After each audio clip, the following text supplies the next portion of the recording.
খবরের শুরুতেই জানিয়ে দিব সংবাদ শিরোনাম, পরে বিস্তারিত।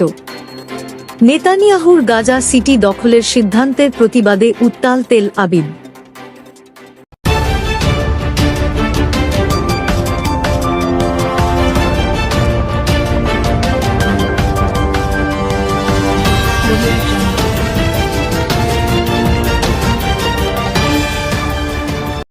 ইসরায়েলের প্রধানমন্ত্রী বেনিয়ামিন নেতানিয়াহুর গাজা সিটি দখলের পরিকল্পনার প্রতিবাদে তেল আবিবে বিক্ষোভ করেছেন হাজারো ইসরায়েলি। 10 আগস্ট দুপুরের এই বিক্ষোভে অবিলম্বে গাজায় যুদ্ধ বন্ধ এবং জিম্মিদের মুক্তির দাবি জানানো হয়। খবর রয়টার্সের। এর আগে ইসরায়েলি প্রধানমন্ত্রীর কার্যালয় জানায়, নিরাপত্তা মন্ত্রিসভা গাজা সিটি দখলের সিদ্ধান্ত নিয়েছে, যা যুদ্ধবিধ্বস্ত ফিলিস্তিনি ভূখণ্ডে সামরিক অভিযান আরও বিস্তৃত করবে। নেতানিয়াহুর এ সিদ্ধান্তের ক্রমশ বিরোধিতা বাড়ছে জন্মনে। এছাড়া সেনাবাহিনীও হুঁশিয়ারি দিয়ে বলেছে, এই পদক্ষেপ জিম্মিদের জন্য মারাত্মক হতে পারে। নেতানিয়াহুর এ সিদ্ধান্তের বিরোধিতা করে শনিবার রাতে তেল আবিবের রাস্তায় নেমে আসেন হাজার হাজার ইসরায়েলি। তাদেরই একজন লিশাই মিরান লাভি বলেন, এটি শুধুই সামরিক সিদ্ধান্ত নয়, এটি আমাদের সবচেয়ে প্রিয় মানুষদের জন্য মৃত্যুদণ্ড হতে পারে। মিরান লাভি হামাসের হাতে বন্দী জিম্মি ওমরি মিরানের স্ত্রী।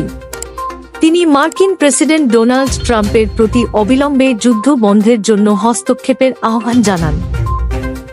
জনমত জরিপগুলোতে দেখা যাচ্ছে, অধিকাংশ ইসরায়েলি নাগরিক মনে করেন, যুদ্ধ এখনই বন্ধ করা উচিত, যাতে গাজায় আটক প্রায় 50 জন জিম্মিকে মুক্ত করা সম্ভব হয়। ইসরায়েলি কর্মকর্তাদের ধারণা, এখনো প্রায় 20 জন জিম্মি জীবিত রয়েছেন।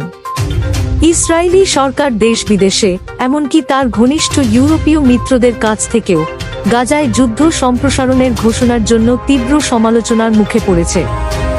সম্পূর্ণ মন্ত্রিসভা রোববার এই সিদ্ধান্ত অনুমোদন দিতে পারে বলে ধারণা করা হচ্ছে।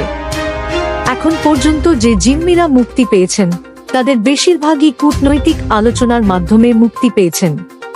তেল আবিবের উপকণ্ঠ থেকে বিক্ষোভে যোগ দিতে আসা 69 বছর বয়সী অবসরপ্রাপ্ত রামি দার বলেন, তারা সরকার উগ্রপন্থী, তারা দেশের স্বার্থের বিরুদ্ধে কাজ করছে। তিনিও ট্রাম্পের প্রতি জিম্মিদের মুক্তির জন্য একটি চুক্তি নিশ্চিতের জন্য আহ্বান জানান।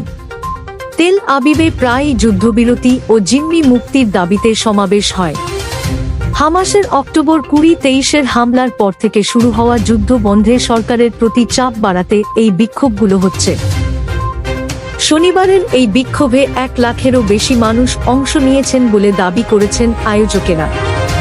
এদিকে গাজায় ইসরায়েলের গণহত্যার বিরুদ্ধে আন্তর্জাতিক সম্প্রদায়কে তাদের দায়িত্ব পালন করতে হবে এবং পদক্ষেপ নিতে হবে বলে মন্তব্য করেছেন ফিলিস্তিনের পররাষ্ট্রমন্ত্রী ভারসেন আগাবেকিয়ান শাহিন।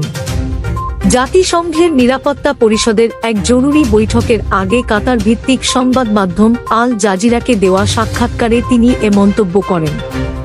পরবর্তী ভিডিও পেতে আমাদের ইউটিউব চ্যানেলটি সাবস্ক্রাইব করে সাথে থাকুন।